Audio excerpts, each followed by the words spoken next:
warahmatullahi wabarakatuh. Alhamdulillah wassalatu wassalamu ala man la nabiyya ba'dah sayyidina wa maulana Muhammad ibn Abdullah wa ala alihi wa ashabihi wa man tabi'ahudah ila yaumil qiyamah. Amma ba'du. Para pemirsa channel YouTube Yaimim Official, selamat berjumpa kembali dengan saya Yaimim Official, ngaji filsafat, tasawuf dan thariqah, serta para santriku Bait Al-Quran Nurus Sofa dimanapun kalian berada. Semoga selalu dalam rahmat dan lindungan Allah Subhanahu wa Ta'ala. Baik, saya akan menjelaskan terhadap pertanyaan yang disampaikan kepada saya secara jabri, karena ada beberapa perbedaan pendapat. Di manakah wanita sebaiknya melakukan iktikaf? Karena disinyalir kalau wanita itu beriktikaf di masjid, itu beberapa kali mengalami satu kegaduhan. Mohon maaf ini. Artinya apa? Bahwa wanita itu memang rentan menjadi sasaran tindakan yang, mohon maaf, kurang enak itu. Karena wanita memang hiasan dunia. Hiasan itu kalau kita memperlakukannya tidak tepat, maka perhiasan itu menjadi tidak menghiasi, tapi justru sebaliknya. Karena dunia mata wa khairu mata'iha al-mar'ah as-solihah. Dunia ini keindahan, perhiasan, dan sebaik-baik perhiasan itu wanita. Tentu wanita yang soleh. Nah, memperlakukan perhiasan kan harus tepat. Hiasan itu jangan nemen-nemen. Kalau terlalu banyak hiasan itu malah nggak menghias lagi. Maka seperti halnya baju itu kan ada hiasannya, ada batiknya. Kalau hiasannya lebih besar daripada bajunya kan jelek gitu. Termasuk juga rumah itu kan tentu hiasannya apa? Ya bunga hias dan lain sebagainya. Kalau bunganya lebih banyak daripada rumahnya atau lebih besar, lebih mendominasi daripada rumahnya kan kurang baik. Ya ibaratnya itu tanda nama misalnya. Saya namanya Mem, misalnya Muhammad Imam Muslim di sini. Lalu bed namanya lebih besar daripada sendiri kan jadi tidak baik, tidak indah. Maka keindahan itu identik dengan kebaikan. Maka dia harus berasal dari sebuah kebenaran dan ketepatan. Benar dan tepat maka akan lahir kebaikan. Baik dilakukan secara baik akan melahirkan keindahan. Jadi rumusnya itu pertama sesuatu itu harus benar. Ya. Yang kedua tepat memperlakukannya, baru namanya kebaikan. Benar, tepat, lahir kebaikan. Baik dilakukan secara baik, maka akan melahirkan keindahan. Gitu. Jadi al-haq, hakun, ya, haqiqah, lalu kemudian hakikiyah, lalu kemudian al-ihsan. Lalu al-ihsan itu kemudian menjadi al-jamal. Terus rumusnya semacam itu dalam tradisi sakofah atau kebudayaan, dalam konteks keagamaan.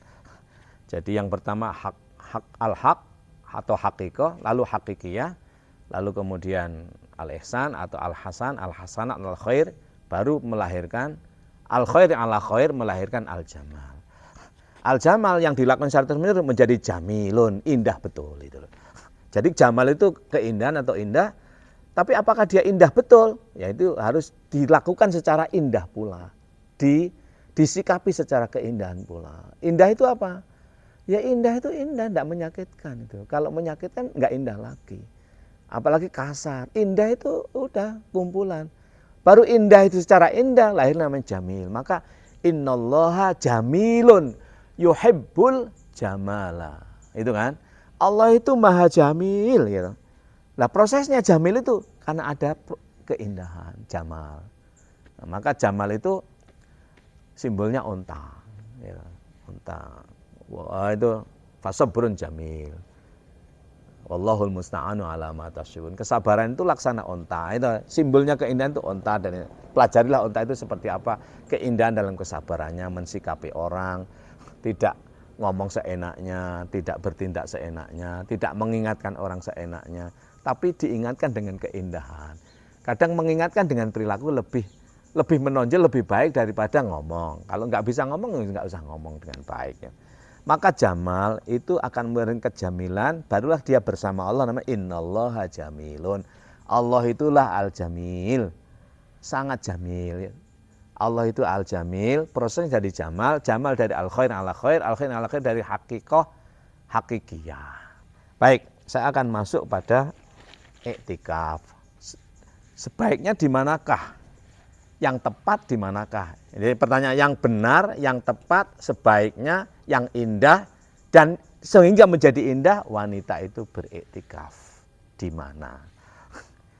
Nah, di mana yang benar, di mana yang tepat, di mana yang baik, di mana yang indah. Ini pertimbangannya dalam konteks Tsaqofah Islamiyah, ya, dalam konteks bagaimana Islam itu dipraktekkan oleh diri kita. Memang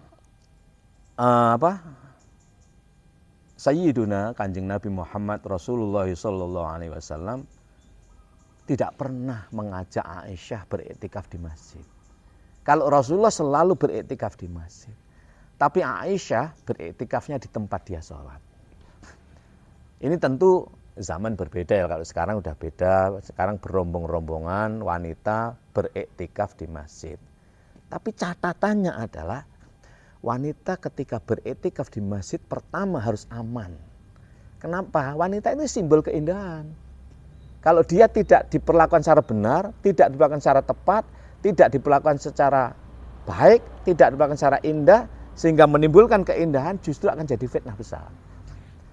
Maka wanita yang iktikaf di masjid, saya kira diperbolehkan karena zaman sudah berubah. Tapi ingat, keamanan, kenyamanan wanita harus dipertimbangkan.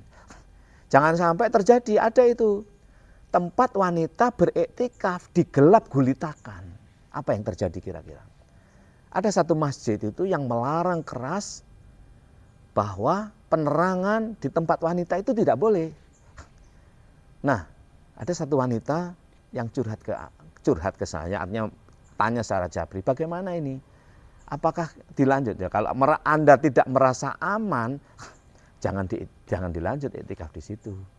Karena bagaimana sebenarnya iktikaf wanita itu tidak di masjid, tapi di tempat dia sholat. Ya, secara syariat ya tidak di masjid, tidak di masjid secara itu yang dibangun, misalnya Masjid Al-Kamah, Masjid Al-Firdaus, Masjid Muhajirin, Masjid Nurul Iman dan lain sebagainya, Masjid Agung, tidak di situ.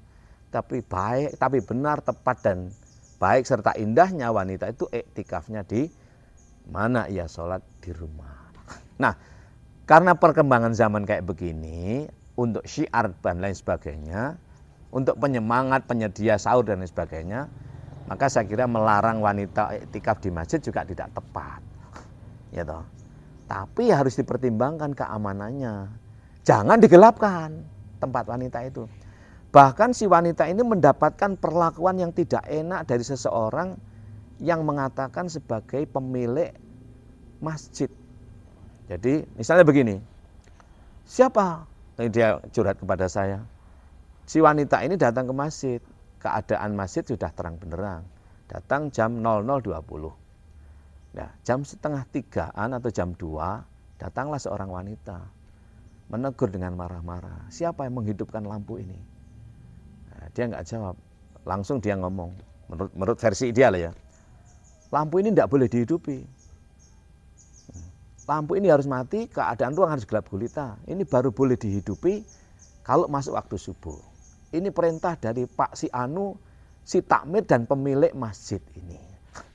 Nah ini berarti perlu diluruskan, kalau memang tempat itu diperuntukkan untuk wanita, mohon maaf jangan digelapkan. Nanti kalau ada orang menyelinap bagaimana? Karena orang itu sekarang bisa pakai mukena lalu menyelinap. Indonesia terutama pakai menyelinap lalu pakai masker. Sudah nggak kelihatan antara jenis kelaminnya menyelinap, melakukan sesuatu di situ. Kalau laki-laki nggak mungkin diperkosa oleh perempuan. Nggak ada ceritanya laki-laki, tempat laki-laki gelap lalu ada wanita memperkosa, nggak pernah. Tapi kalau wanita, lah ini. Terima kasih, saya kira itu penting dipertimbangkan. Jadi yang paling baik dan paling tepat, ya, paling benar, paling benar, paling tepat, paling baik, paling indah wanita iktikafnya di rumahnya. Tapi kalau dia di rumah tidak aman karena suami, pergi ke masjid, ikut suami tidak masalah, dengan catatan masjid sekarang itu kan dipisah. Kalau masjid zaman dulu, coba ibu-ibu lihat yang haji, pernah haji, Masjid Kanjeng Nabi pertama kali dibangunkan di mana itu? Yang menjadi, itu kan wanita justru di samping kanan. Jadi misalnya ini pengimaman ya, ini jamaah laki-laki, lalu di situ samping kanan laki-laki adalah jamaah putri, bukan di belakang. Nah kalau sekarang ini kan beda, jamaah putri di belakang, laki-laki di depan. Sehingga kalau ada penjahat dari belakang, nah ini harus ada yang mengamankan. Kalau zaman Nabi membangun masjid, ya, yang kemudian menjadi mikot itu loh, yang menjadi mikot haji, itu kan ada peninggalan masjid Nabi, ya, menjadi mikot Nabi untuk haji. Ya. Itu wanita itu sebelah kanan. Jadi ini mihrab, lalu di depan mihrab, belakang mihrab itu jamaah laki-laki, lurus samping kanannya adalah jamaah putri. Sehingga langgar-langgar zaman dulu zaman aku masih kecil di desa-desa. Jadi istilahnya itu tempat ibu-ibu itu di samping kanannya, di empok kanan gitu.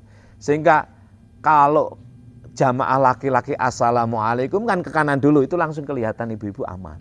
Nah sekarang ini sudah lain lagi. Zamannya sekarang kalau ibu-ibu taruh di belakang, ya toh, pintunya sendiri, bapak-bapak di depan. Nah sehingga dari situ suami ketika bersama istri ke masjid terpaksa harus di belakang, harus jauh kan. Berarti keamanannya takmir masjid harus menyediakan. Jangan mematikan lampu, apalagi menggelapkan, apalagi jam 12. Jam 12, jam 1, jam 2 itu rawan. Ya. Anda kalau diamanai takmir, kecuali kalau masjid itu memang milik Anda sendiri, ya nggak masalah ya. Anda buatlah aturan, diumumkan ke publik bahwa saya yang punya masjid ini dan saya takmirnya, tanah ini wakaf saya, bangunan ini bangunan saya buat aturan. Jamaah putri harus dalam kegelapan, sehingga nanti putri biar pergi kalau enggak berminat. Tapi saya kira kalau misalnya di masjid ditentukan begitu, para wanita jangan di situ. Keamanan Anda, kenyamanan, kerawanan untuk tindak kejahatan tidak akan mudah. Maka jangan sholat di situ. Ya, saya kira begitu ya. Terima kasih. Jadi kesimpulannya, kalau memang wanita itu iktikaf di masjid, tolong dijaga keamanan. Mohon maaf, ini harus jelas supaya tidak terjadi salah paham lagi. Saya kebetulan ini berada di makam guru saya menjelang Idul Fitri ini. Ini guru saya Mbah ya, Syekh Al-Hadz Thohir Wijaya. Ini guru saya waktu mondok. Kemudian juga ini ada di depan saya adalah guru saya Syekh Al-Hadz Mahmud Hamzah. Beliau guru saya linguistik, ya, guru saya balaghah, guru saya nahwu, soroh, dan lain sebagainya. Kemudian Mbah Thohir Wijaya adalah guru saya kira guru tasawuf ya. Demikian, terima kasih atas perhatiannya. Mohon maaf bila ada kata-kata yang kurang berkenan. Wa'alaikum minkum. Selamat menjalankan ibadah puasa di akhir Ramadan ini. Semoga kita bisa mencapainya sampai menjelang Idul Fitri.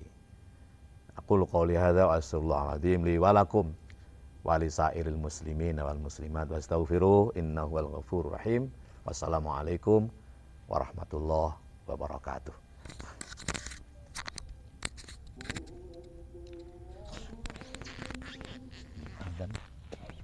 Dan iki sekarang jam berapa? Oh mau ojek pateni. Ayo ojek di pateni. Sekarang jam berapa? Lah ya jam berapa? Bukan asar di sini beda. Sekarang jam 4:30. Jam 4:30. 4:30 itu di Blitar adzan asar karena mereka pulang dari sawah. Terima kasih. Sampai berjumpa kembali.